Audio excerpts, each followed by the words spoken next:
All right. Well, I guess now's the time to take a look at the maps because we do have a matchup coming at you here very soon. We are going to be watching our quarterfinals matchup between Big Meat Energy. I thought I could do that without laughing. Versus Fantastic Toad. So two great teams with two great rosters. We're going to be taking a look at the maps here. Skyfell will be map number 1 for our demolition. Game number 2, which is our King of the Hill, will be on favelas. And then if necessary, we'll be going to canals for game number 3. Those of you who come here every week and you're somehow looking and saying, where's the map pictures? A little bit of a hiccup here for today. Nothing we could do about it, but you will be seeing the maps as a lower third today. So don't worry, don't freak out if there's no picture of the map.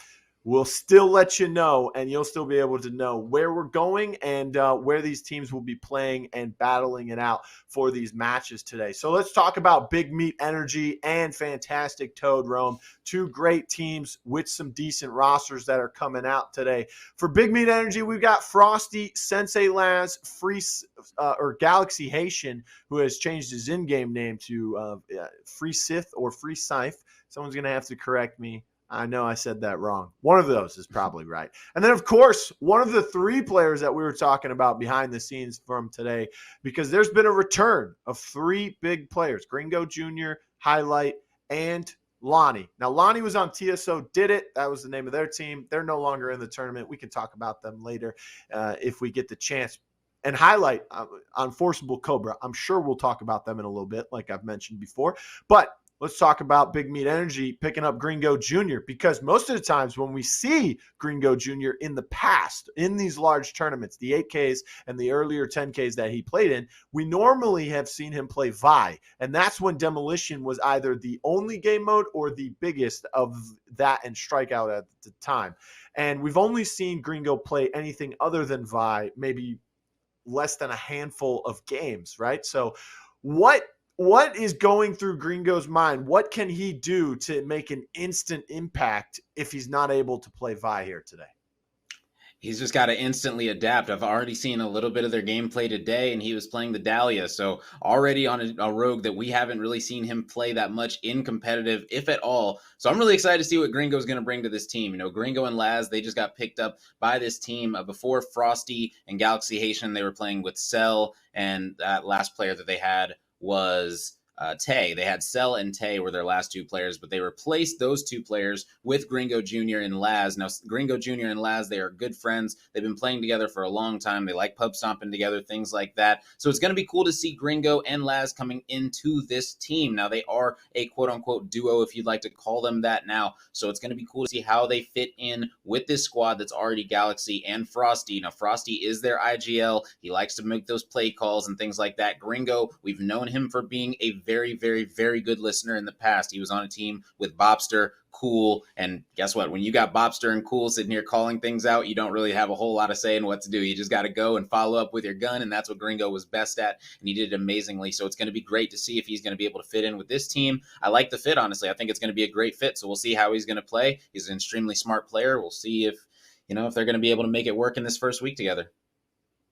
Yeah, I mean, he's come from other games as well. I think it was either Halo or Gears. I can't remember which one it was exactly, but I do know he was a super young superstar in whichever of the 2 that he was, playing professionally at the time. So we'll see if Gringo still has what it takes to win in Rogue Company competitive here very shortly. But hey, let's take a look at the bans that are coming in. Big Meat Energy right there on your screen will be banning out the Lancer for the first game, which of course is Demolition. And then of course, Fantastic Toad banning out Kestrel. Let's talk about Fantastic Toad as we look at these bans here, Lancer and Kestrel. We've got Preach, Gorilla, NetJ, and Liddy. What is something that this roster is able to do successfully if they're banning out Kestrel? Because Kestrel, not a hugely popular ban in the current state of the competitive scene, right? Well, one thing I will say about this team is Fantastic Toad. Looking at their roster, I will say that they have a very aggressive roster. When you have players like Gorilla and NetJ, they are trying to get in your face, make these plays, do them fast, and do them accurately. And NetJ is a very, very extremely good IGL in my opinion. So he is going to be yelling at Gogurt, telling him exactly where to go. And Gogurt is going to be going there, following orders, barking like a dog, going crazy, doing things that Gogurt does. We've seen Gogurt. He's been playing at a very high level in Rogue Company many, many times on many different teams. And so right now it's just another chance for him to show out and show up. Yes, I think every god, the production gods, the Roco gods, and whatever else is out there, because I don't have to hear the barking comms from Gorilla while we are casting. That is just something that I am so happy about. But, I would have thought, you said this team is very aggressive. Someone like NetJ, we've seen play a lot of Fixer in the past. We've also seen him play a lot of Glitch. If this team is very aggressive and they like those aggressive rogues, why ban Kestrel? She's one of those aggressive Slayer type rogues, right? I mean, she can do a lot of damage. She can cause a lot of havoc as well, with not just the Riptide in her hands, but also, the bounce nade. You can get some good angles on, especially a map like Skyfell with that. And the drones. The drones are always a problem. Yeah, I think the main reason for the Kestrel ban right here would be we know what we're going to run, and that does not include Kestrel, so we're just going to keep her off of the map. She is a very, very strong pick in Demolition, and that is a pick, in my opinion, if you know your team is not going to play it on either side, you can just go ahead and ban it, because it can be annoying to push through sites and things like that when you know you have to watch out for a Kestrel, bounce nades, things like that, as well as the stems. Just makes her a really, really hard rogue to play against on a map like Skyfell, where that Stalker padded can be so lethal. So I'm sure that we're going to be seeing some Dallas coming out of the side of Fantastic Toad. I wouldn't be surprised if NetJ is on the Dallas, if Liddy goes on the Fixer, Gorilla goes on the Chalk, and Preach goes on the Seeker, something like that. Some type of comp like that coming out of them on offense. Not sure what they're going to be running on defense, but time will tell. And of course, since Lancer and the other band is Kestrel, they will not be available, which means we do have some power picks and some new picks that have been really taking a lot of the pick percentage here in the past week now. This is our second week here in the $10,000 event, where we are seeing this season 3 patch, take itself into a kind of new meta where the reveals are kind of still important. But if there's a Ronin out there, it gets a little tricky, right? Because Dallas is really good on Skyfell in the past, but Ronin's still available out there right now for these two teams. So will we see a Ronin on both sides, or will we see a Ronin from just the attacking side? This map from the past has been very attack-sided. So, Rome, thoughts on Ronin being picked by both teams, or maybe just the attacking team, maybe just the defensive team? What do you see Ronin in a situation here? I would say that Ronin would be a guaranteed pick on both sides just because she is available, but I will say that on a map like Skyfell, we might not see her picked on one of the sides, whether it's offense or defense, because it can be a risk because there isn't as much firepower in that combination as other rogues on such a big map like that, where you need a lot more zoning when you get into these big gunfights that are going down on these sites. You got to be able to get these angles and things like that. But Ronin, being such a power pick, she counters so many rogues. That's the main reason why we see her so much picked or banned, is because she is a direct counter to Dallas. You cannot be revealed by the snap. She's a direct counter to Talon, as well as you cannot be showing up on that dart. Unlike Lancer still shows up on the Talon dart, but Ronin isn't showing up anywhere, as well as the track around. She cannot be track arounded. It's just a very, very, very strong rogue. She counters so many different rogues, even Seeker. If Seeker wants to go and get his bow off, you're not going to be able to tell, because that Ronin Dahlia combination is so lethal. So will these teams bring it out? I'm excited, man. It's time to find out. Hey, it is time to find out. You're exactly right. Let's go ahead and jump into game number 1 between Big Meat Energy and Fantastic Toad here. It is our quarterfinals matchup for today's Rogue Cup number 3 qualifier, brought to you by CheckmateGaming.com. And we're here on Skyfell. And, I like this map. I like the vault that's levitating. I just watched that movie, The Vault, on Netflix. That was an interesting vault, but I think this one's got that one pretty cut and dry. I think this one's a little better. So one day we need some content where they bust the vault open, a bunch of new skins pop out. I'm giving them an idea for a big content release here. But we are seeing the Rogues being locked in here. Big Meat Energy will be starting off on the attacking side, while Fantastic Toad will be starting on that defensive side here for Skyfell. Gringo locking in the Dahlia, like you said earlier today in some of the earlier matchups in the bracket. He's been playing the Dahlia. I think that's something you can easily transition to after not playing competitive for a while as well, Rome. Yeah, 100%. Yeah, Dahlia is pretty straightforward. You know, you gonna get a smoke off the rip, so you can be good to go with that, and then you're gonna be getting that link in with the chalk as well, and it's gonna be a lot of aggression gonna be coming out of this squad in Laz and Gringo as well. I'm expecting a lot of explosive rounds because both of these teams, the offense, they picked a comp that is very aggressive. In the defense, they can rat and things like that with the Ronin Dahlia combination that we've talked about so much earlier. So half of this team is not ever going to be revealed by that Seeker bow. Now, we do know this Seeker bow is going to be getting a little bit of a buff in the future, so we might be seeing Seeker a little bit more, because even though she can't be revealed by a bow, she might be able to still get hit by one and be down, and that will be very interesting to see in the next patch. And right now, this looks like it is going to be an A hit coming out of the offense, as they're going to be making their way toward mid, bowing it out, just clearing things out. They are able to get eyes on two. Now, that is major because those are the two that can't be revealed, and they're going to be pushing this out from this site and moving straight over to A with this bomb in hand. Well, the two that were in mid, it looked like they were revealed since the outlines came through, but the bomb has been planted because they were able to seek those two in the middle. They said, okay, let's go towards A. Let's take control. And that's exactly what they did. Now the defense is starting to move kind of through mid, through Aquarium, seeing if they can break this attacking team holding this bomb site now, which is something so common. C4 comes out, but it doesn't matter. I mean, there's a change coming to that in the next patch, but that's far from any time close. And because that C4 wasn't able to explode in time, or he wasn't able to get it off in time, he went down there on the stairs, and the rest of the team kind of collapsed. The shield did go up for the defuse, which is something we commonly see when there's an anvil out there on the defensive side. But of course, when he's the only man alive, everyone is just going to rush at him. He can't kill all four if they all come at the same time, and that's exactly what happened.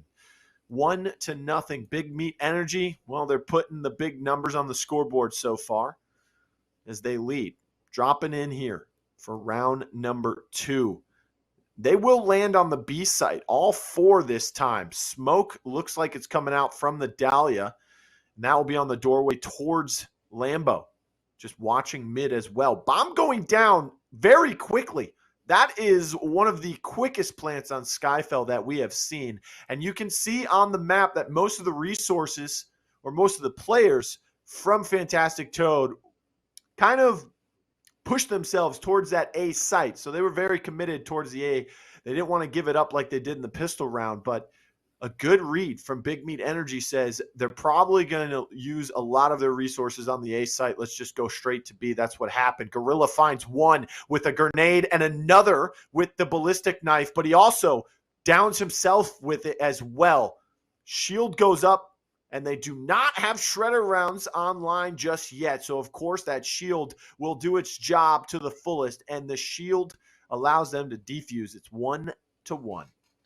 Yeah, and you say that you've never seen it happen. Well, there it is again, a perfect retake. All 8 players were alive as that one ended the round. Nobody actually died in that round. Not even sure if anyone went down in that round, honestly. So it's very interesting how that round played out right there. But yes, a very, very fast B push out coming out of this squad. When you have a chalk like that, and now you can see the Dahlia starting to link with the anvil. That way they cannot be flashed, as those flashes are already starting to be so potent, and even more potent than the Seeker bow can start to be.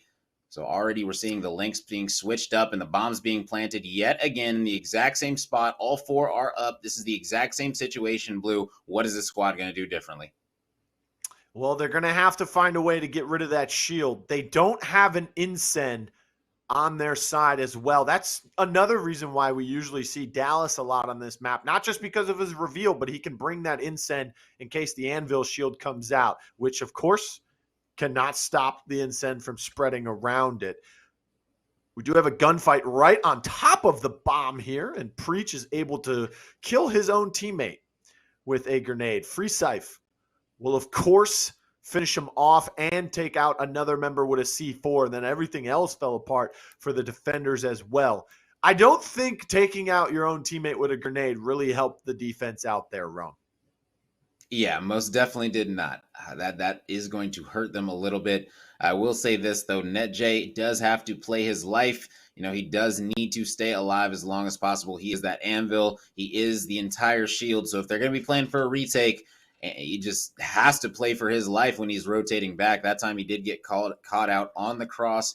His teammates just got to play better for that anvil. Got to keep him protected. They can't be leaving him alone on an island like that to cross all by himself without a smoke, because they will be paying the price, and that's what happened right there. Right now, you can already see the Seeker. He is going to be start to be pushed out, by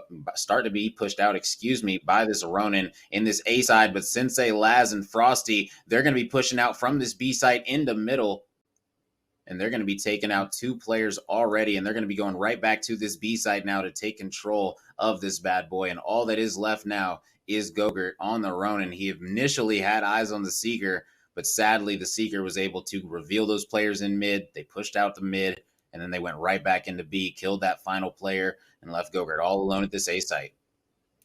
Yeah, I was going to say, it looks like the defense is just getting overwhelmed most of the time. You can see at the start of that round, once that intel came through, Big Meat Energy kind of just went 4 versus 2 there in the middle of the map and just overwhelmed those defenders. And then by the time the other 2 defenders came to help them from that side, it just didn't matter. It was already a massacre. And now it's 3-1 for Big Meat Energy as they are looking really good here on Skyfell. But, take that with a grain of salt. As we've said time after time, it's a tax-siding map for the most part, or it has been in the history of Skyfell competitive. So we will see how Fantastic Toad will do here very shortly once they get their turn to attack. And Sensei, oh my goodness, you call him Sensei for a reason, teaching people how to use that D40 and put down as less recoil as possible. Frosty will find lit as well. Preach, Frosty both get finished off, and another one for Sensei with the D40 bomb. Hasn't been planted, and that's exactly what they'll start to do here, but only because he was busy getting some eliminations. And speaking of that, the last one comes through. It's 4-1 now for Big Meat. Yeah, and right now we're just seeing a ton of aggression coming out of the offense and the defense not knowing how to handle it. The one thing about defense on this map, when you're getting pushed out so fast at this B site, you want to say, okay, well, let's stack it. Let's send all of our team there. Or let's send 3 people there and only send 1 person mid. The problem with that is that you can see the landings on this map extremely easy. So if you are on the offense, you're heading over to B, you see all those trails landing over toward the B site. They're just going to swerve on over to A and bully out A the exact same way. But right here, they see that there is going to be another 2-2 split coming out of the defense. So I'm expecting them to push this yet again. And they already have a player down to about 5 HP. And that's going to be the Anvil, NetJ, and Gringo sadly going to be going down. So they're going to need to reset as they need to get their Dahlia up and get them up fast. Liddy outside is in a war. He's going to need to win that 1v1 as that's a big one. He's in a big stalemate. NetJ is trying to hold them off site, but he's going to go down, and he is not going to be getting back up. Actually, he is, as the Dahlia did get up. So they are good to go now, and they're going to be getting another revive, and all 4 players are going to be alive now. My goodness, and they're clearing out this site, and all that's left is the Anvil, and he gets taken out, and wow. That was a stalled round for a long time. It was a lot of times they were just staring at each other. Everyone knew where they were, and then it was all out aggression. And this squad ended up, Big Meat Energy, ended up having that Big Meat Energy in that round and ended up winning their 1v1s. And that's all that they need to do to win that one. That was a big round, Blue, because that one was big. Massive, if I say so myself. But also, the 2-2 split, something that has not worked out for Fantastic Toad here the few times that they have tried. Each time they just get overwhelmed. Good down onto the Dahlia there to start things off in that last round. Can they do that once again? Because again, Dahlia, you don't want her to go down very early. C4 comes out, but Tenacity helping out a little bit. And then, of course, Sensei takes out Liddy once again. Freeside found Gorilla as well. That's your Ronin and your Fixer no longer in the fight. Putting some sticky sensors up. They made a rotation through mid after the A or the B, excuse me, kind of fell apart there. They were able to get 2 knocks out of it. One was fully eliminated, and then they just rotated towards mid, make their way towards the A site. They get a nice bomb plant. And look at this. The shield cannot go down in front of it. They're going to have to plant it on the top of the stairs, firing through the smoke. Yeah, you can put a shield on the stairs now. It just gives it a really weird angle. So this plant might actually come in to bite them. But they down the anvil, so it's not going to matter. Yeah, the anvil goes down. So like you said, the shield irrelevant at this point. Some flashbangs coming out as well. And look at this. Ronin holding strong. Doesn't matter. Gorilla goes down once again. And the offense finds themselves with a commanding lead here for Big Meat Energy going into the second half. It's 6-1. And now Fantastic Toad will get their chance on attack. They didn't look good on the defensive side at all, I would say, Rome. What do they need to do to come out on this attacking side and find some success and to push this into some later rounds and give themselves a chance at winning this game? You know, it might sound crazy, but I think they need to do the exact same thing that just worked against them. You know, worked extremely well to Chalk. We've seen them play. They like to play aggressively. I knew Liddy was going to be on the fixer. It looks like we got Gorilla. Gogurt, he is going to be playing that Chalk. And then we have the Ronin Dahlia combination coming out on this side, which is pretty interesting that they're deciding to bring it out on the offensive side of things. Very, very interested about that. You know, can't be revealed. They can be playing for their flanks a lot easier. You know, you don't have to be worried about the Dallas snapping you. Things like that. A defensive Dallas, we'll see how it's going to play out. You know, everyone can be flashed on that team, so this Chalk is going to be able to do a lot of work right now. And in my opinion, looking at this comp, I think honestly Big Meat Energy might be in trouble. They need to secure one of these early rounds and do it quickly. If this goes 6-4, I 100% believe that Fantastic Toad is going to win this map. Well, we'll see how that works out. But for right now, it's the pistol round of our second half. Netj finds one with a grenade and another with his pistol in his hand. Finally, an answer onto Fantastic Toad's onslaught so far comes through as Free Scythe was able to take out one member, but still 2 members, both of them, your intel rogues, have been taken out for Big Meat Energy, and now the bomb has been planted as well, and they are working their way through Aquarium, it looks like. But when you only have 2 members standing and you see both of them, then a Ronin knife comes across. You know exactly where they are. The Ronin knife didn't do anything, but the shots are still coming in, and then a bounce nade from NetJ that he must have picked up off of a dead Seeker. NetJ finding all 4 kills there. That's a 4K coming in with only 1 down, and then he comes and ends that round with 5. Rome, he's starting to pick things up here. Yeah, you know, you love to see it. The thing that I will point out, though, is that the fixer, Liddy, he is definitely going to need to step it up on this offensive side. Currently has 0 downs as the fixer, and he ran it on defense as well. And when you are the fixer, you're the only one that can see through smoke, and you have a smoke every single round. You got to be able to pick up some downs here and there. You know, you see Galaxiation, he's been able to get those downs on his fixer. And right now, if they want to make this comeback, which they're going to be pushing into this B site and pushing it out fast, they're going to need to get some downs and get them quick. Yes, and now Ronin, of course, going to have a little bit more of an edge to herself with 2 intel rogues out there and coming up behind. You just don't know where she is. She cannot be revealed. That helps her find an early pick onto, of course, the Dahlia, something we touched on in the first half. You want to be able to take her out. Pistol in hand, jumps over the wall, playing a little bit of hide and seek, and finds Frosty as well. Seeker is out. Fixer's out. Dahlia did find a way to get picked up. I believe she wasn't the first one to go down. I could have been wrong on that, but it's 6-3 now. 2 straight rounds for Fantastic Toad. They are looking really good on the attacking side. Gorilla's playing well on the Chalk roam with the Dahlia link to help them out, but it's been all NetJ so far. Yeah, if we could actually go to the Seeker real quick, I just want to see something, because I know that the Seeker did buy a Bounce Nade round 1, and I believe he bought a perk round 2, so I don't believe he has a gun. I'm not sure if anyone on the defensive side has a weapon. But okay, it looks like he did have a Sahara, so he didn't buy anything round 2. So they were able to get a gun in his Could have just gotten the arsenal right Sahara, to here. be honest. Yeah, I don't think he bought another perk with it. I think he just has that bounce nade from round 1, and he is going to be able to down NetJ. But that trade is going to be coming out as Laz does go down. But are they going to get the res on NetJ? Oh my goodness, yes they did, and they're just flooding this defense out, and this is a wipe yet again. And now it's all up to Gringo Jr. This, We've seen him do some amazing things.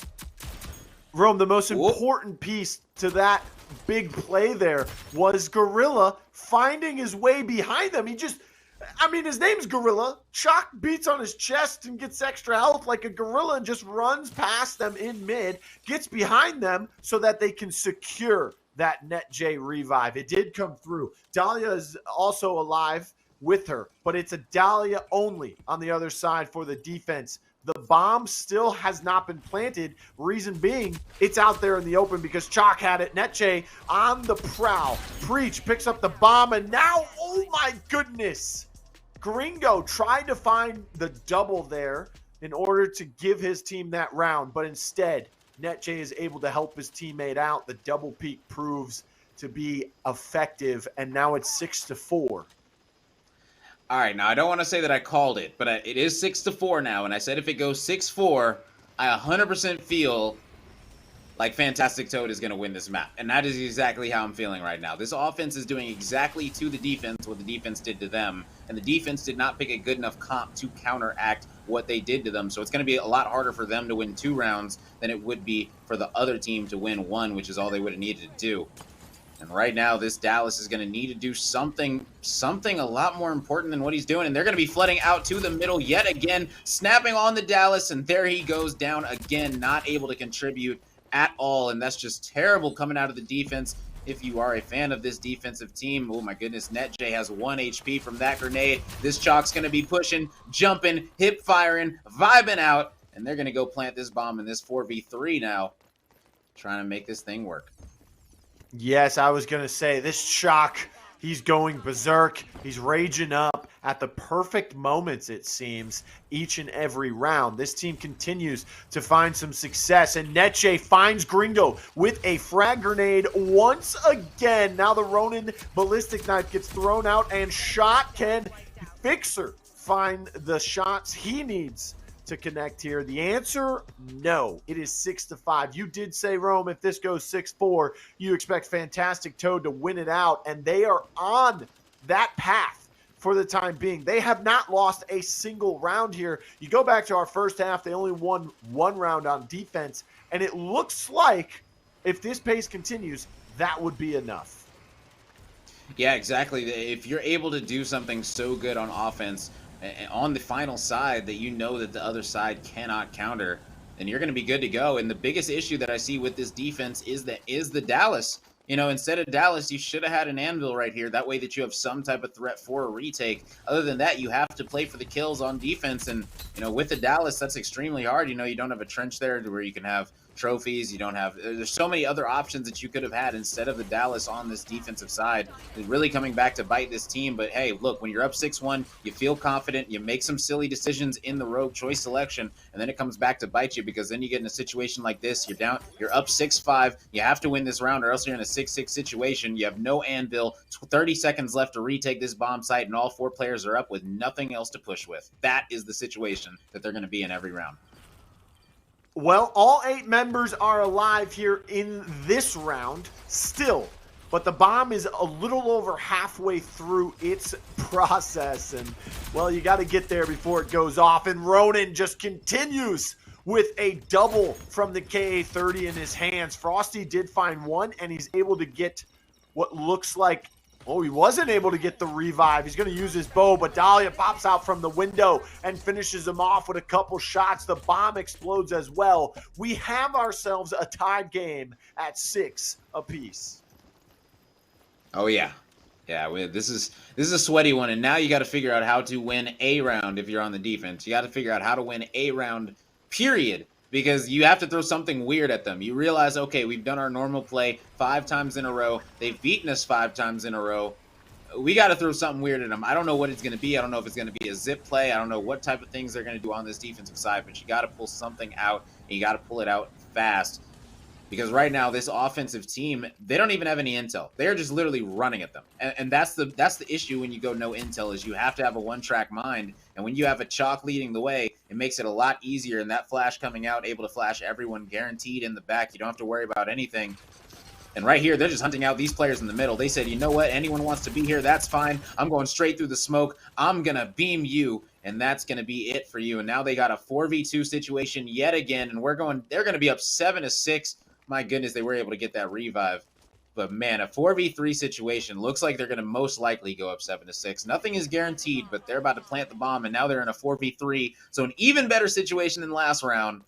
It's not looking good for Big Meat Energy right now. Very, very small Meat Energy right now. A very small Meat Energy, I would say as well. Bomb has been planted. It's starting to tick away. 3 members alive for the defense this time. Something they are striving to hope they can get through Aquarium with 3 people this time instead of just 2. Gorilla does end up going down from the hands of a C4, but I don't think that'll be enough. A C4 comes out. Throws it pretty far, is able to make it all the way to the door. Revive comes through, but just as quick as that happened, she gets put down on her knees once again. Liddy finally gets taken out. Everyone, oh my gosh, is down and out, and just a few feet away, Rome. Just a few feet, maybe a second or 2 more, and he would have been able to get that defuse. Unfortunate. Hey. And Liddy, man, if he lost the Fixer battle, you know, you got to do what you can to win the round. He realized that he was about to lose it, so he just rolled away to the back wall. He said, you know what, I'm going to make sure that you got a wide swing it. That way I'm burning as much time as possible because there's only 5 seconds left on the clock. Smart play out of Liddy. You know, if you realize you're losing to the current top fragger on the other team, you just got to do what you can to win the round, and that's exactly what they did. That's 6 rounds in a row. I didn't want to say I called it, but it just seemed too probable to happen based off of the rogue selections that this was going to be a comeback situation. So I would say that I'm surprised, but I'm really not. The best part about selecting your rogue as a player is you don't know what the other team's picking until you already select yours. And, well, NetJ just happened to pick a rogue that's starting to be picked a little bit more. And, well, double intel on the other side does not help them out either. You might as well have no intel on that Ronin, who is sneaking around. And of course, Sensei finds a double onto Lit and Preach. Everything happening here on the B site this time around. Frosty able to sneak around, and finally, Big Meat Energy finds success on defense, and they grab their first round. So the streak was 6 in a row on the attacking side for Fantastic Toad. Ladies and gentlemen, game 1 today, Rome. We're going to overtime. Our very first game on broadcast. And right there, that was beautiful out of the defense. They switched something up finally. I thought they were going to do it the round before on 6-6, but no, they waited until they were down 6-7. They finally switched it up. They 2-stacked the site and had another person at the Lambo side watching the cross. So they had 3 people at this B site to contest them, and they won their gunfights. That's what they have to do. You know, when you have a chalk pushing you, you got to win your fights. And right now, they did the 2-2 split yet again, so we'll see how the offense is going to read and react, and they're going to be going out, cutting out mid like they've done so many times toward this A site, playing for these players, and they should know to play their life better. They should know that this is the play that they want to do. Looks like they might be rotating back to this B site. Honestly, both sites are free for the offense right now if they want to take them. The defense is very back, and if I'm the offense, I'm going to take that bomb, and I'm going to plant for my spawn and back all the way up. And that's exactly what they are going to do. They're planting right on that middle pillar, that middle section that's on that B site. So not quite for their side of the map where you normally see it, like in the opening of the staircase there, right next to those relics on the wall, but we won't see that. They can still sort of see it. They have control. Nice shots on the Gringo from a distance. That's 3 shots from the Deadeye. He goes down. Frosty and Sensei trying to make their way from the middle into B1 if you were the attacking squad. Freeside goes down, but NetJ was traded out as well. Now Liddy goes down. Frosty starting to make some plays. The defense on their heels. The attacking team trying to stop everything. Dallas with the pistol in his hand, the revolver, finds one, but Neche was able to get revived, throws the ballistic knife, and hit someone directly. 15 downs, 17 eliminations, the double-double for him and Gorilla in this first game here today as we go to overtime, 7-7. Fantastic Toad, however, are able to find their 7th round win on the attacking side of Skyfell, and they win it. Let's go ahead and take a look at those replays. Rome, besides the intel not working out for Big Meat Energy because of that Ronin, what else went wrong for them? Just their defensive comp. You know, they did so well on offense. They had everything down pat, even though they didn't have any shredders or anything like that to really deal with that anvil shield. They were still able to go up 6-1 on offense, and they made it look easy. You know, they were pushing out this side, but the thing is, when you have an offense that is so good, sometimes the defense will look at that and say, you know what, we can do that too. And that's exactly what happened. They switched up a little bit of the comp, and they were able to make this offense look extremely easy as this defense was backed up every single time. The only round that they did win on defense was when they played extremely up on site and just met them with a bunch of aggression. In that final 7-7 round, you saw they just did not have that aggression. They played back. And like I said, both sites were pretty much given to them. And then they chose the B bomb site, didn't even need to plant it completely for their spawn, but they were able to hold the bomb site well enough. And this mid push was just so lethal coming out of them, as once they flooded out those staircase, they were able to push either site whenever they wanted every single round. And yeah, this round inside where they played so aggressive and they were able to tie this bad boy up at 7-7. Liddy was able to get a nice down right there. The Ronin knife, big stuff out of NetJ, making it easy for Gogurt to swing that corner and secure the map for them. A big 7-7. Excited that it finished that way, man. Man, I've got to give my props to NetJ. Only one down in the entire first half, it seems. And then all of a sudden, he just explodes with chaotic, I guess, skills with the Ronin in his hand. The ballistic knives were getting he was making great plays off the ballistic knife, whether he was throwing it and shooting it or just throwing it and hitting someone. He was making great plays with the grenades. He got a few downs from those. And then just his gun skills with that KA-30. He was able to find some key picks, especially very early in these rounds where he was able to rat himself around certain corners, get behind the enemy team without them noticing, just because he's not being able to get revealed by both the Seeker and the Dallas. So that was just great from them. But now for game 2, we're going to be going to Favelas. It is King of the Hill. This is a map that gets pretty interesting in King of the Hill just because that final hill and also the C hill is really, really small. But mainly because the B hill, right? The second hill has been moved. So instead of it being around the silo, it kind of moved towards where the A bomb site is normally on Favela. So what are you expecting from these teams? Because we don't get to see a lot of King of the Hill from these players. Yeah, the initial feel of this B hill change is that before with the B hill, you used to say, okay, let's try and get literally 5 to 10 points on this hill, try to get the scrap time and beat them on the rotation to the C hill. And usually we would see teams either not take very much of a lead, have essentially the same score as the other team after that hill. Now this B hill, it moved over to the A bomb site, and it is considered a power hill. Almost more of a power hill than the C hill right now. It is a hill where if you are able to control the backside as well as a long on that bomb site area, then you're able to control that B hill with extreme proficiency. And that's what we've seen these teams do repeatedly in scrims, repeatedly in tournaments, things like that. So I can't wait to see how this is going to work out with this B hill, how these players are going to be changing it up, what play styles we're going to see, how teams are going to be planning on breaking it. Are we going to see Anvil back in play? I haven't seen an Anvil yet work with this new B hill, so we'll see if teams are going to play that, if they're going to shy away from it. Not sure. Yeah, Anvil, what we used to say is a power pick, but he's kind of starting to fall off in the King of the Hill and maybe even the strikeouts that will be coming up in the best of fives for next week. But we have our bands here for game number 2. Let's go ahead and take a look at them.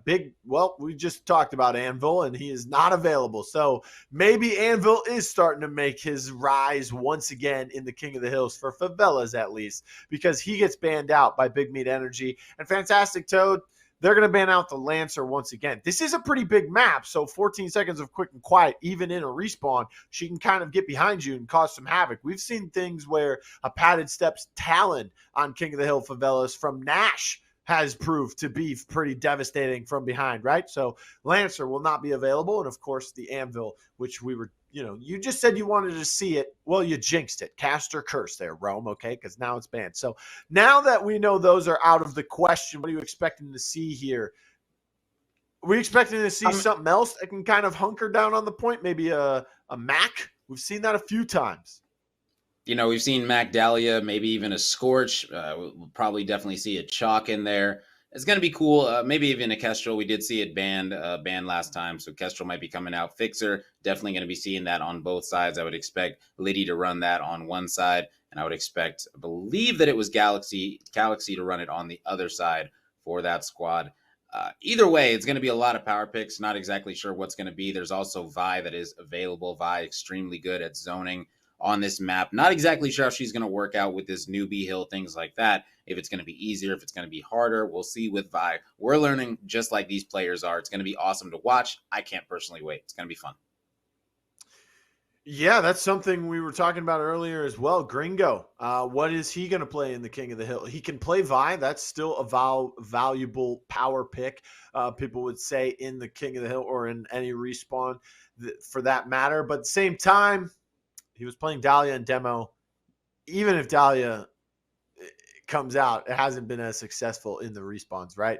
People just die a lot faster. Maybe in the next update when there's a 7-second respawn, maybe we'll see some more revives coming through in the competitive respawns. But for the time being, no Dahlias, no Saints really come out in these King of the Hills. So he might be back on the Vi, right? And that's something that he's most likely comfortable with, something that he's played multiple times. But you talked about Kestrel not being banned and could come out.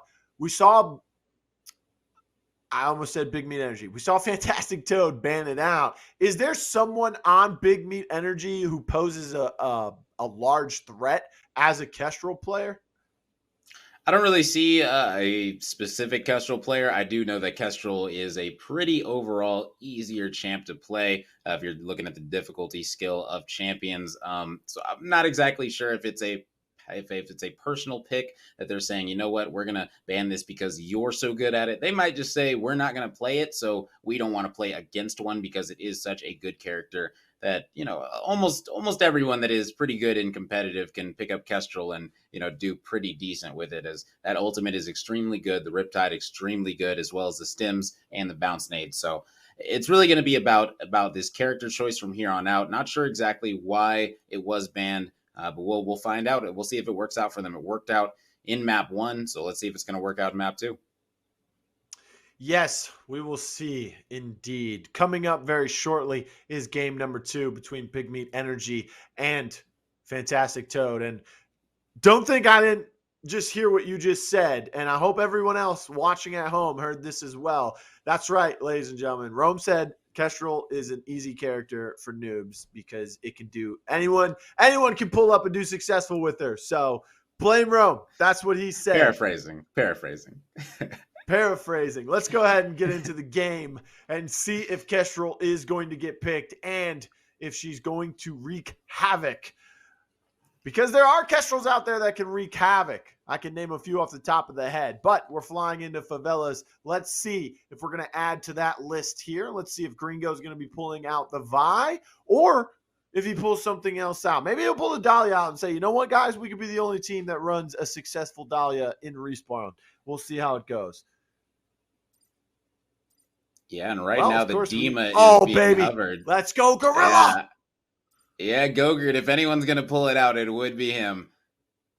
We'll man, TKO Ghost, the big throwback with the Dima. Let's go. Oh, he's swapping to the Chalk, which is okay. Chalk, top priority pick here in respawns. Plus, he played very well on it in our first game of this series. But Preach hovering over the Vi, so we could see that coming out from both sides.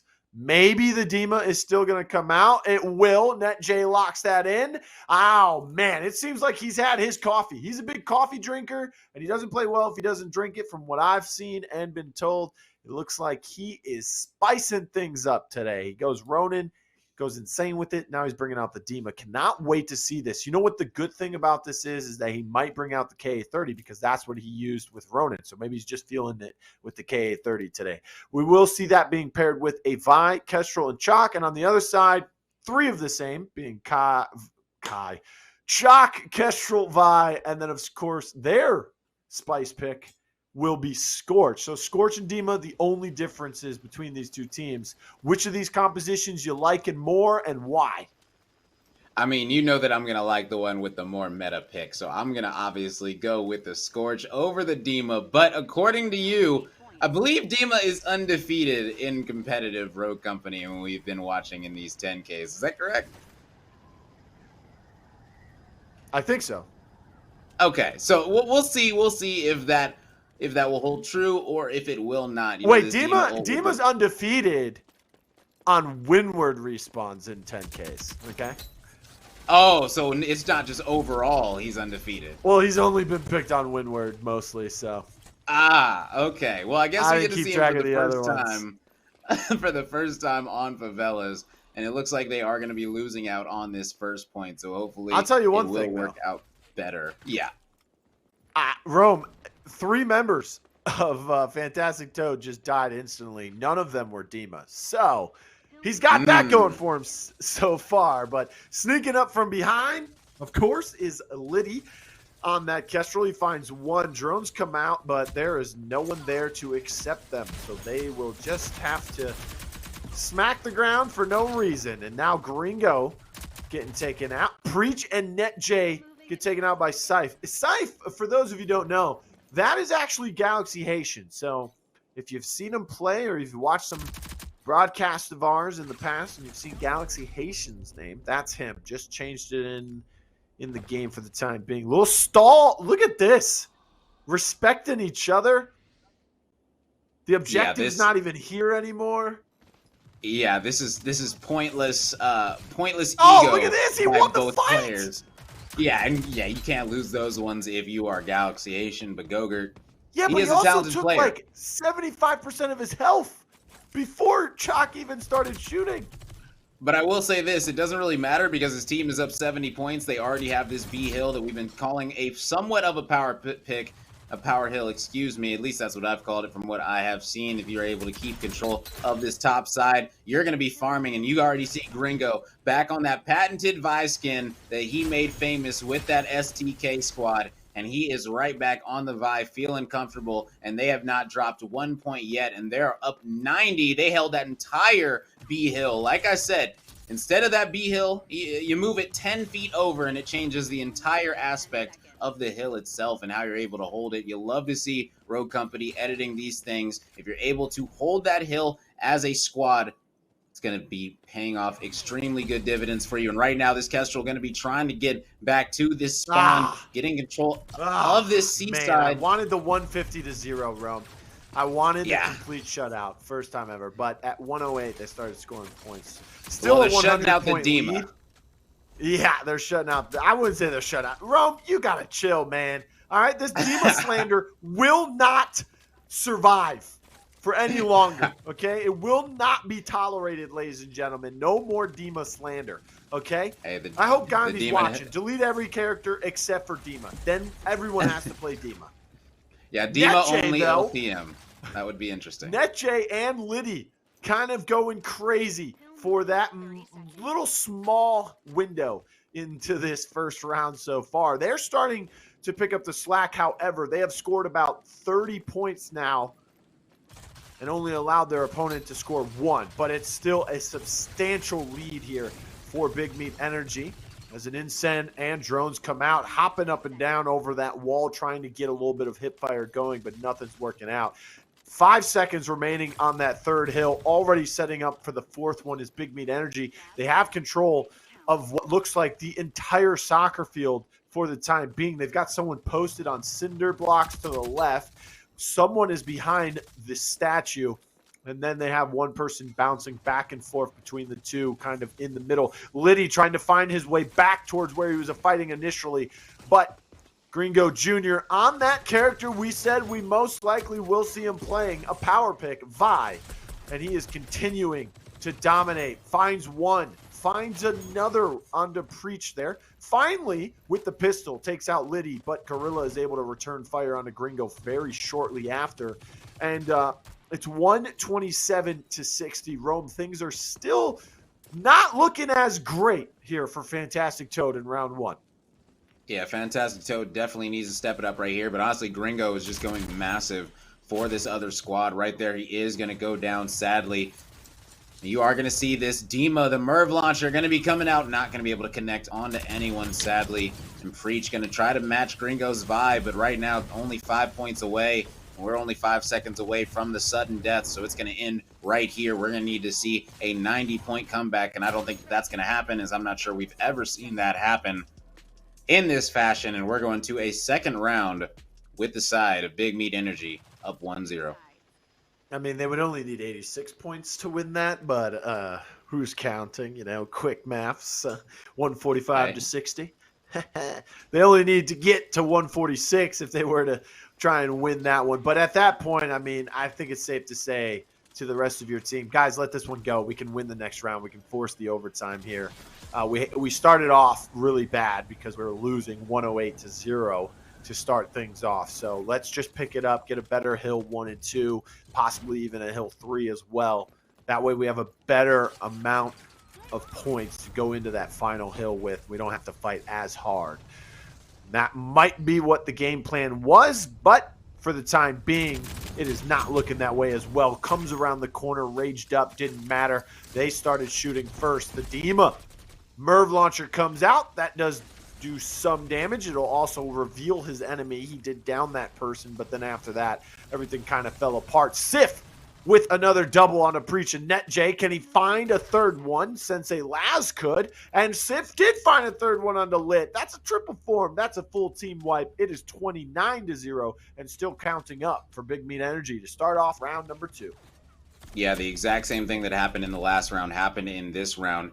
You know, when you have a Scorch and a Vi going up against only a Vi, you know that you can just put a bunch of fire on that hill and just have your Scorch sit in it. So they were able to get both of those first 2 hills. But right now, Fantastic Toad is set up perfectly to hold this B hill and hold it for the entire time. So we just got to see how the break is going to be come in. Laz is able to take out Gorilla on that pillar.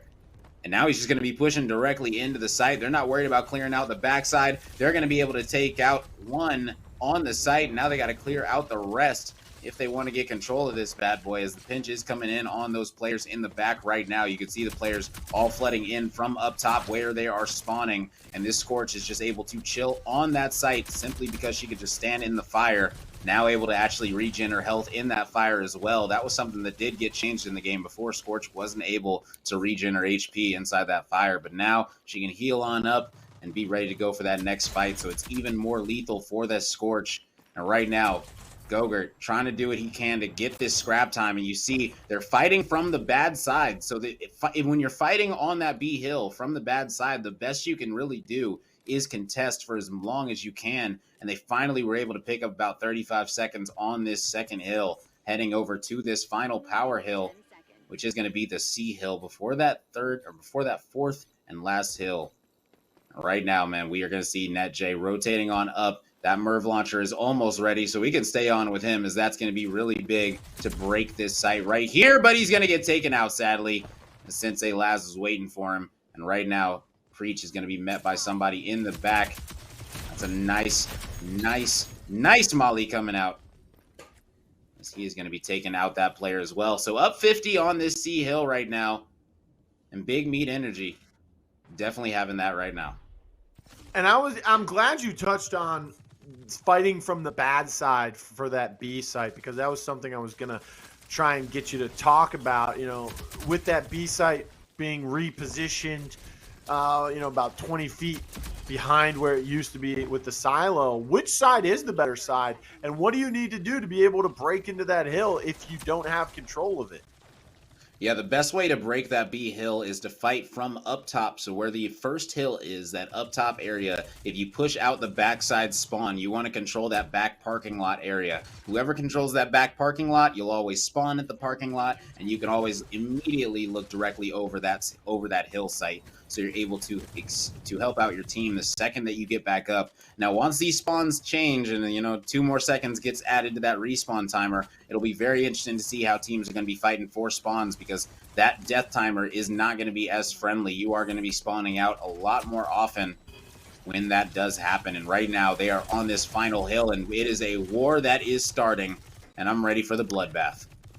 And the war is starting, but a little bit better of a score going into this final hill for Fantastic Toad. It was 105-62 when they began this fight here. So they're only about 43 points behind.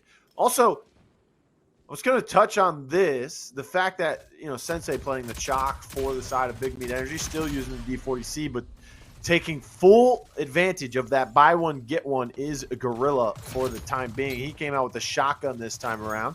He's starting to make some plays with it as well. But it doesn't matter. Frosty, Scythe, they're working together to take out Liddy. Their score is still growing. There's 15 seconds left on the clock. And this is looking like it's going to be a Big Meat Energy sweep here on the King of the Hill. Although Preach is trying to say, nah, wait a second. Liddy also is helping out, but he fell shortly after he was able to get a kill himself. 87-129. No one gaining any points. And just as I say that, this hill will flip. But look who's walking around statue just downing people. It's NetJ. Says, hold on a second. Give me this objective. Along with his teammate. Now, here comes the respawns from Fantastic Toad. They're pretty short despite not having the objective as well. And they're able to get in there and take control. All they had to do was wipe them once after the timer ran out into sudden death. That's exactly what they were able to do. Fantastic Toad, they had a miraculous comeback in game one and were able to win that one in the demolition. But game number two, the respawn purely dominated by the side of Big Meat Energy. So obviously they're the better playing respawn team, but they're going to have to really pick it up here in demolition, because you can win the King of the Hill and still lose the site. You got to win a demolition, at least one of them, right? And they're going to have to win one. So as we take a look at our replays for game number two, Rome, tell us what happened in this game, and then tell us what both of these teams need to do to win this demolition. Well, I will tell you this. What went wrong was one team picked Dima, and the way to win the demolition is to not to pick Dima. Dima sadly wasn't able to be very helpful for this squad compared to the Scorch. We saw the Scorch standing in the fire multiple times, able to contest sites, able to push out hills, things like that. Also having that EMP is extremely good to match the Dima's EMP. But sadly, the Dima cannot stand in that fire. When you got a double fire also going up against an incendiary grenade that is going to be trying to push you off that hill, when you have a Scorch there helping you, you're just able to get a lot more beautiful stuff coming out of Galaxiation, as he's able to pick up a nice two-piece right there. There's some beautiful highlights coming out. Gringo Jr. was doing amazing things on this buy for his squad as they were able to win 2-0. And he was just putting in that pain on that character that we've seen him so comfortable on. He said, you know what? I'm not on Dahlia this time. It's respawn. I'm going to be on Vi. This is what the meta is, and I'm going to play it to the best of my ability. And he did exactly that. And big props to Gringo Jr. and them for able to win this second map. Nothing more Big Meat Energy than losing the first map and coming back to win that second map 2-0 like that. That first map was definitely rough, but when you got Big Meat Energy, you're able to come back and get that second map right back.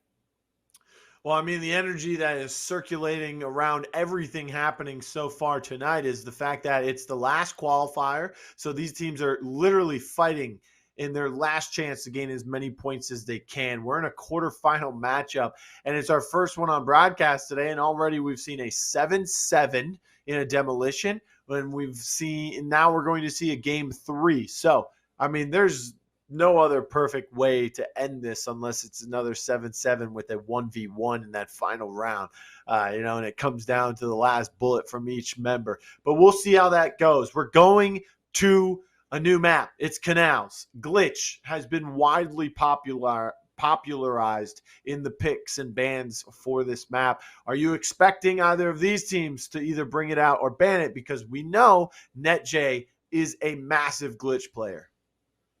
Yeah, I think Glitch can be definitely expected to be picked or banned on both of these sides, as well as the Ronin Dahlia combo. I think that we'll see that both these teams have shown that they are feeling like they can pull it out. So we'll see how that's going to happen. But Canals is definitely one of the biggest Ronin Dahlia maps, especially for the defender side.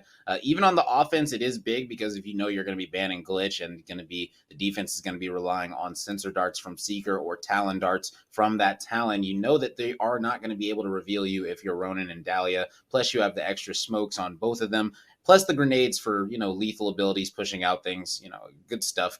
You like to see those type of comps coming out from them. And I think that the Ronin Dahlia combo is going to be big here. That might get banned, though. If we see Glitch and Ronin banned here, I won't be surprised. But that just means that Lancer, Fixer, those players are going to be available. Canals is one of those maps where you're going to go for a target ban based off what you don't like playing against. If you're on the offense, you're either going to say, look, we don't like playing against a Lancer, or you're going to say, look, we don't like playing against a Ronin. I want to know where people are at. So it sounds like we got the bans ready. What's it looking like, Blue? Well, I'll tell you what it's looking like. Ronin, Kestrel, not available. Are we still going to see a Glitch, however, now that the Ronin's not available? Does that make his job easier, or maybe he's just not needed at this point, right? Yeah, I think that Glitch right now, man, Glitch is still going to be a viable power pick simply because if that Talon Dart does come out, you're going to be able to hack that, and that Talon Dart is extremely popular on this map, Canals. So we'll see. I'm expecting most likely a Glitch from both sides. The Lancer is also available as well as the Fixer, so there's a lot of power picks that the defense can pull out right here, aside from the Ronin Dahlia combo, which we won't be seeing. So I wouldn't be surprised if we saw a Seeker, Lancer, Fixer. We can see all types of things coming out of this defensive squad. I'm excited. I'm ready. Hey, you're ready. I'm ready. Guess what? The game's ready as well. Let's go ahead and jump into it. Game number 3 of our quarterfinal matchup between Big Meat Energy and Fantastic Toad. It is tied 1 apiece. Whoever wins this moves on to the next round of the bracket, the semifinals. And oh my goodness, this one is sure to be I'm probably going to be on the edge of my seat casting this by the time this game's over, because if it's anything like the first demolition we watched between these teams, well, even when it was 6-1 going into half, the game was really never over. Look at the Rogues coming through. No Glitch for the defensive side. The attacking team, however, still, and there it is.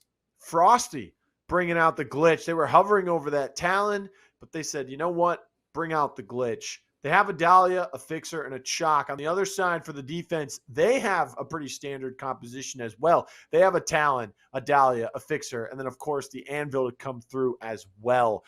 I almost have to think that these Fixers are going to battle it out in B long, while Glitch kind of just walks around with his iPhone out and padded steps. Yeah, this is either going to go extremely good or extremely bad for the offense. If I'm Glitch, I'm landing at the A-bomb site every time, destroying that Talon Dart, and then always leaving that threat open. If that Talon Dart is up and available, you got to get rid of it. I don't think it's worth hacking it simply because you do have to plan for that Anvil Shield retake. But Glitch, he can see it. It lights up red like a light bulb. He's able to go over there and just tap on it one time, because that is really all Talons typically do on this map on defense, is they will throw that Talon Dart right over there where he just threw that. And then he will simply leave and not watch this A-bomb site anymore. And if this Glitch wanted to, he could walk over there and shoot that bad boy and walk away. But instead, he is going to be over here with his team. Now, the reason why I said this could go extremely bad, that was a good thing that the Glitch can do against the Talon. The bad thing is that they only have the Glitch as their intel. Now, when you only have the Glitch as the intel on your team, when you're on offense, that means that you cannot do any Glitch wrap plays simply because then your team has absolutely no intel on this other side of the map to push things out. And as you can see, Frosty right now is going to be that intel, and he's doing it all. He's helping them clear out long. He's helping them clear out inner. If their team would have had a Talon potentially instead of, This is my new favorite emote, by the way. Oh yeah, That's my new favorite emote. Yeah, Yes. when you This is win the around and just stand Wambulance. over and yeah, it's going to be good. So now Yeah. we're going to be able to see an Anvil Shield retake. I believe the glitch hack is still available. We hear the Fixer ults popping. Gogurt is going to be, or Gringo, excuse me, is going to be taking out Gogurt. Not sure what Gogurt was doing standing there. Liddy is going to be getting full killed, sadly, and that means only the Anvil and the Dahlia are left, and they're both long, and they are going to be getting fried by Galaxy Asian as he's going to snap his fingers and sit in his throne as he is feeling like the big Fixer that he is. Yes, the big fixer that he is after he's able to get some nice shots and is able to knock them out there. The attacking side starting off the same way they did when they were on Skyfell. They were the attacking team to start things off with, and this is how it started. 1-0 for them. I don't know. I mean, the glitch, if he went padded steps to start off, I think he could just walk around the map there in the pistol round. But that's not what he was doing. And once again, here's the roam strat of throw the dart. No one's there. Now I'm gone. He does have the Anvil on A with him as well. So maybe they are expecting a little bit more pressure on that A site. Meanwhile, Frosty with the iPhone out, and he's looking, searching, seeing if he can find anyone on that little GPS hacking device in his hand. I mean, we have many names for this thing. We don't actually have a name for the device. I think we should. Universally. We're just going to call it the iPhone. We're going to continue to do that. I guess I'm fine with that. NetJ just showed himself. So now Glitch knows exactly where NetJ is. He is most likely seeing a couple others on his iPhone as well. Taking it slowly. You can see Preach playing on the back of Blue on that right side. Smokes come out on site now. That means the move is going to be made. The bomb has been planted. All 8 members still standing here. Another smoke comes out from the defenders this time. Couple down shots onto the chalk as he finally falls. And then Fixer as well. They're pushing up. The Anvil Shield's got to come through, but the hack did as well. Doesn't matter. He's got 3 human shields in his way for the time being. And NetJ and Gorilla finish off Gringo and Frosty. The bomb will be defused. Yeah, and that was just a solid retake right there. Not exactly sure what they had to use the Anvil Shield early on, but they did use that Anvil Shield early. I'm not sure if it was to get a revive or what. But they did not have the shield there, actually, as he did have that window pop proc open. So I would really like to see what he used it for, but they still were able to get that revive and still were able to get those trades. And that's what you really want to see out of a retake. You know, if you know you don't have the shield, you got to win the gunfights. And that's what they were able to do, turn it to a 4v2 and then able to win that round out by holding that angle on those last 2 players on inner. You know, when you plant for that inner area, you know that that's the only place that they could be to watch the bomb. So as long as you have a player on that bomb defusing it, you'll be good to go. Now, it's cool that they do have this Anvil over here playing a little bit more aggressive on this A site. But Sensei Laz, he is going to be the one sneaking through this B boat, and he's going to be here with Frosty yet again, who does have this phone out. He's just trying to make his way, get as much intel as he can for his team. Yes, trying to get as much intel is correct. I wish we could see, because when you play as Glitch and you have your iPhone out, on your mini map in the top left, it kind of shows the radius, right? It shows this blue circle around you on the map, so you can kind of tell like where the edge of your radar is showing you. I wish we could see that as well, because then we could really start to determine who exactly he is able to see, especially in these situations where he kind of walks up B long and there's, you know, Liddy was in the back. We don't know if he can actually see him, if it reaches him at where Frosty was able to get to safely. But speaking of safely, a little bit of a safe fight here between this little mid connector into that B right by the box. You see the Anvil and the Talon for the defenders inside. They did take a good chunk of Sif's health, but not enough to take him out. C4 comes out. Look at the synchronization on that dodge roll. They knew exactly what each other was thinking. Get out of dodge. And then they turn around, take out Liddy. Downs himself with the C4. I don't know if he was close enough for that one, but Preach able to take out Gringo. C4 comes out from him, and he gets a double with it. Didn't matter. They ran out of time. Didn't get a bomb planted, but still, the double is nice.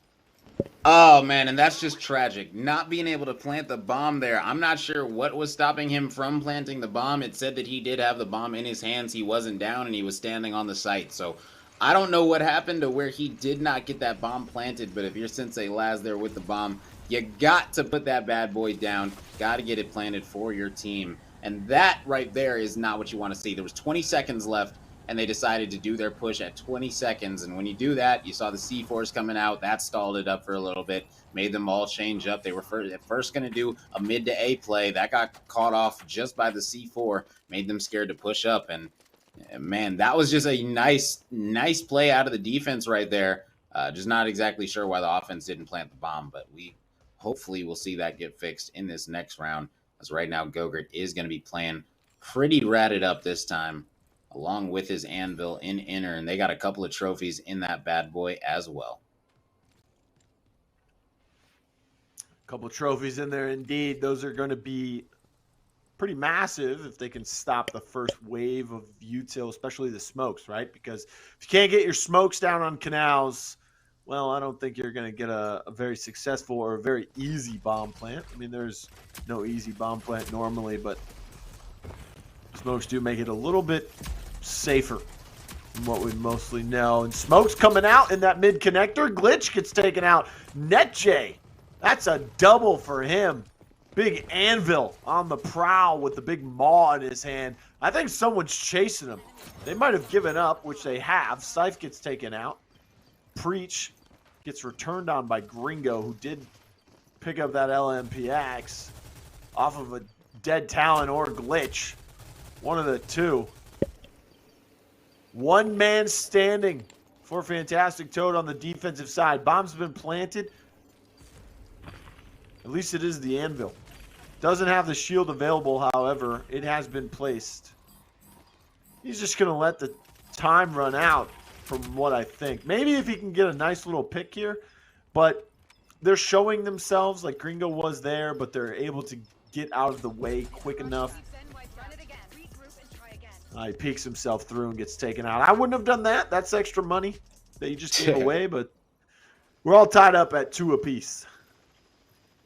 Oh, yeah. 2-2, and right now, Gringo doing pretty good. He's got 8 eliminations on this Dahlia, so, you know, we were wondering if he's going to go back to the Vi. Nope, they put him right back on the Dahlia in the demolition. Now, we do know they went up 6-1 in that demo, so we are not going to see as much of a lopsided demolition this time, as it's already 2-2.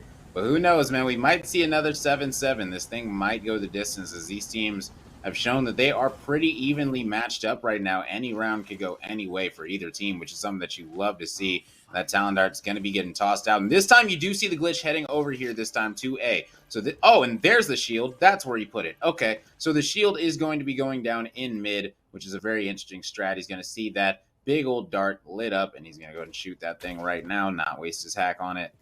And now he's going to keep on pushing out this backside, making sure that he can see everyone that's here. And wow, he's going to be giving up his left side. And if this Talon is going to wide swing him in Gorilla, he's either going to wide swing him or play extremely passive and let him wide peek, because there's 2 players right here stacked up. And now might be the time for Gogurt. Man, he is playing so passive.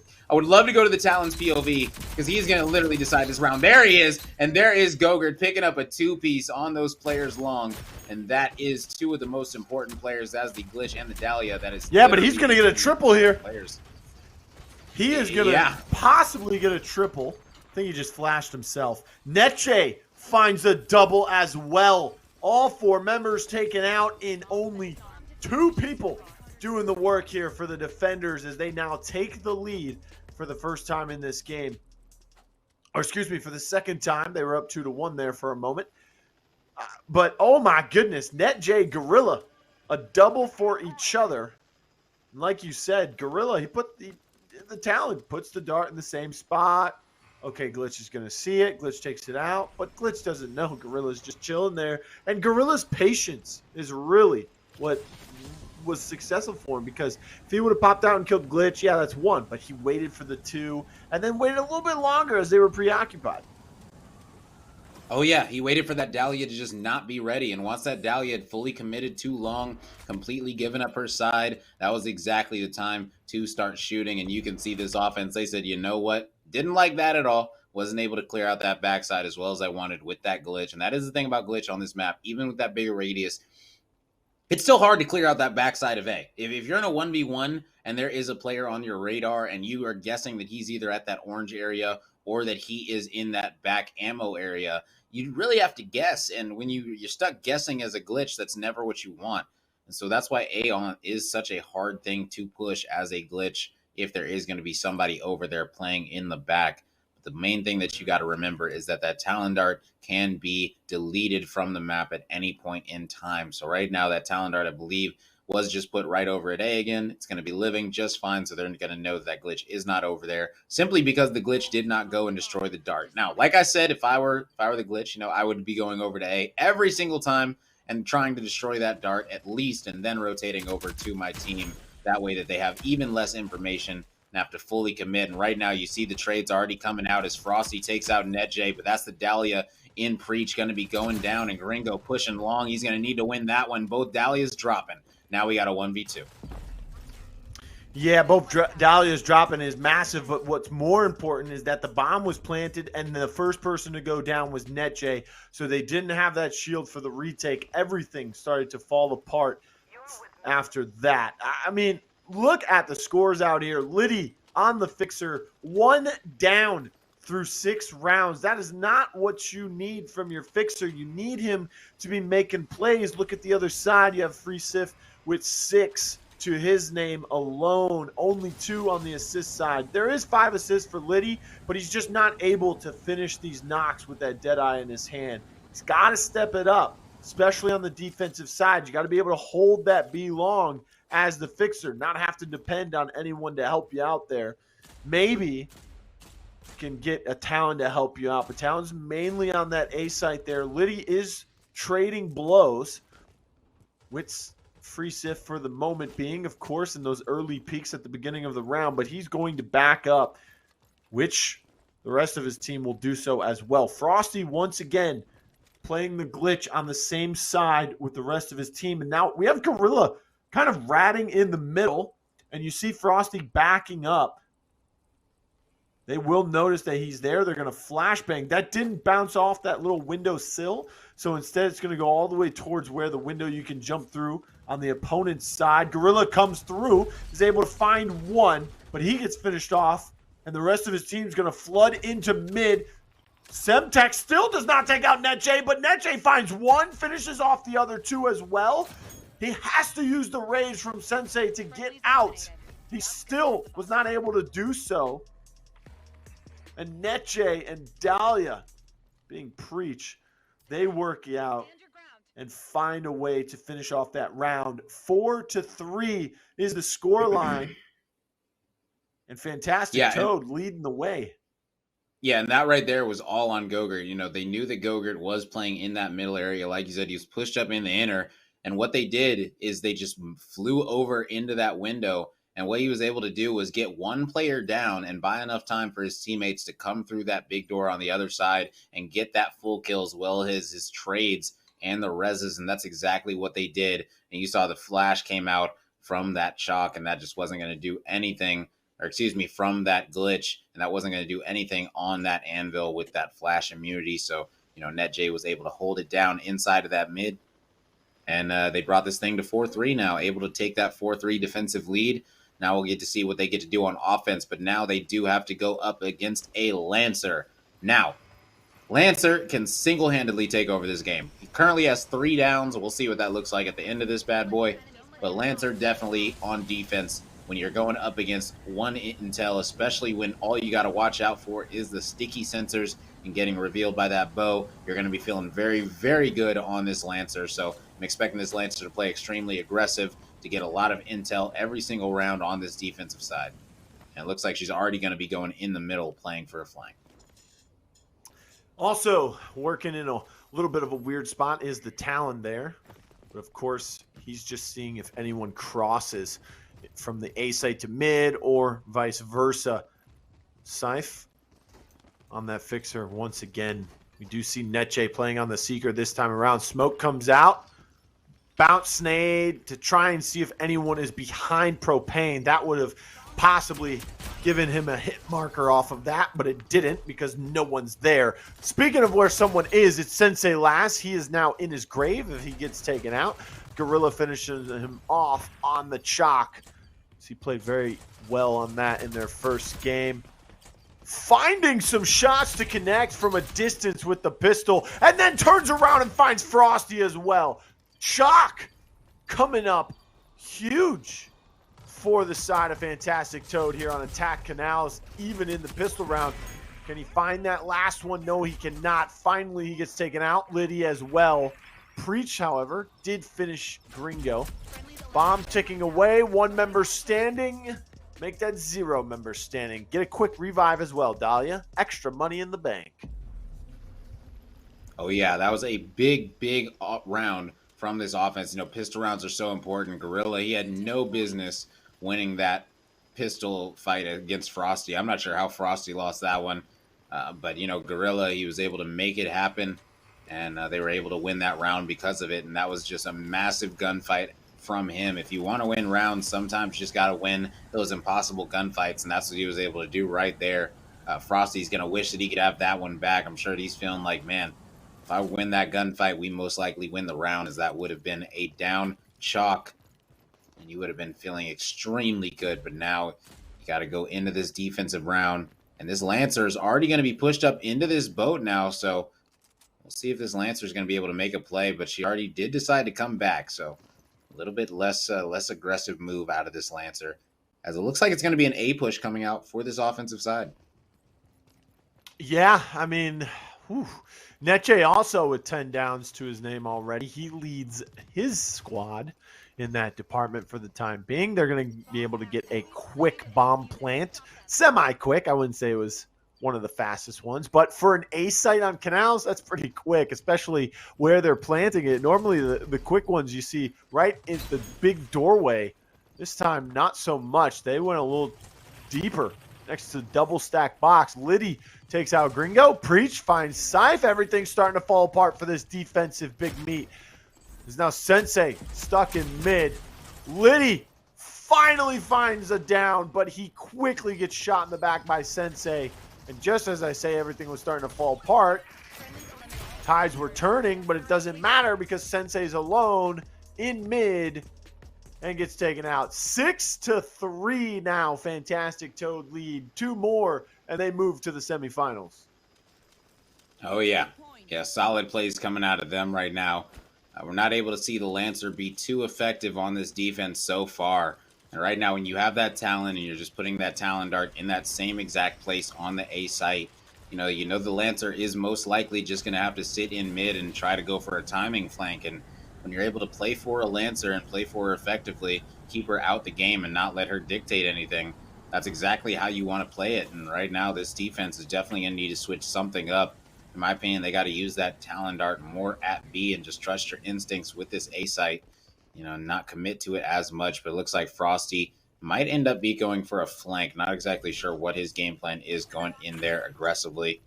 And that bow is going to be hitting Gringo Jr., letting him know that this cut is ours. There's going to be a fast plant coming out of this side. And wow, they're going to be pushing all the way to the end, downing the fixer, looking to down the Dahlia as well.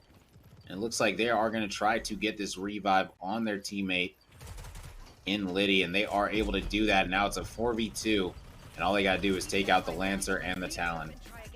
And there they go, man. One more round, and then they will be advancing to the semifinals. One more round indeed, but of course we did see a miraculous comeback in this series already. Can Big Meat Energy channel that comeback energy for themselves here? We'll have to see. They cannot give up another single round. Look at the scoreboard. 10-10-10. Gorilla, Neche, Preach. Liddy only with 4, but I will say he is bottom fragging. He's got 13 elims and 10 assists, so he is doing some work, just not all the work. big contributor out there. He's looking like Steve Nash with the assists right now. As the C4 ready to go as well. They look like they land for B, and they're going to go back towards A. This team is liking A. Normally, we don't see any A pushes, and if we do, they're usually just the pistol round or maybe just a, our team died. They only have one person left. Let's go towards A, rotate.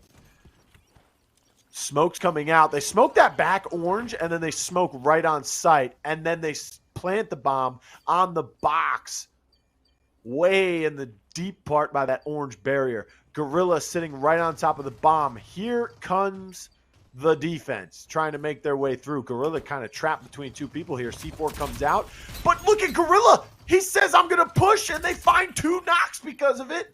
So that C4 is not even relevant towards him. Oh my goodness. The sixth sense coming out from Gorilla there, I would say, as he finds another one. He picked up an MXR, by the way, and takes out Frosty with it. Only one member alive, and now once again, it's the Lancer. You said the Lancer could wreak havoc. Well, the Lancer cannot do that when she's the last person alive. Yeah, and right there, just was a non-factor completely, as they did lose all 4 of their defensive rounds that they just had right there. So definitely not too good of a showing on that defensive side, but hopefully they'll be able to make that thing better. I believe that they did secure enough points overall that we will see them back next week in the main event. So that is positive news for them, but even more positive news for this squad. Sadly, they are going to be knocking out Big Meat Energy. So, fantastic Toad. They're going to be moving on, man. They're going to be moving on to that semifinals. So I'm excited to see how this is going to go, man. 2-1 victory for them, winning those demolitions that matter so much that we talked about. Can't wait to see how they do in the main event. Hey, we have replays coming at you right now from the entire series. It was 3 games, but just like Rome mentioned, Big Meat Energy being knocked out of today's tournament by Fantastic Toad. However, Big Meat Energy made it to the quarterfinals. That's top 8, I believe. So they will get some money and some points to go to finish today off with. But, I mean, Fantastic Toad just played well on defense on both their demolitions. Yeah, they played absolutely incredible on those demolitions. Like you said, you saw some nice taps coming out of Liddy. Didn't have too many downs, but the ones that he did have were very enormous. And right there you could see it just all ended so tragically in that comeback with that amazing 7-7 push out from that offensive side. And then in the King of the Hill, man, the King of the Hill is where this squad might need to work on their game a little bit, simply because they were getting terrorized on these hills. Not sure if it was the rogue pick selection that really messed them over as much as it was just them not being as familiar with King of the Hill, or is not used to King of the Hill, or practiced on King of the Hill, if you will. So not sure what exactly the issue was for this squad in this game mode, but they did get taken out, and did get taken out very handily. And then it all came back down to a demolition where they were able to show their prowess repeatedly over. Wow, my goodness. Amazing stuff coming out of the Fixer. Great Fixer plays. And then we saw Gorilla on that Talon, able to do awesome things on that defense. Defense was so good for them on this Canals map. And you saw the nice bounce nade coming out of NetJ, and he's able to down Gringo as well with the gunny. Just amazing stuff coming out of him.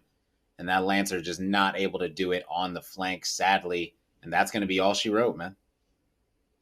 Yes, that is all she wrote for the side of Big Meat Energy. They have been eliminated. Fantastic Toad will move on to our semifinals. And of course, that will be coming up very shortly, as we will be taking a quick break. So everyone out there, you can go ahead and refuel, get some new snacks, get some new drinks, and we'll bring you a semifinals matchup. Both semifinals, I believe, is what we've normally been doing. We'll bring those to you right after this short break.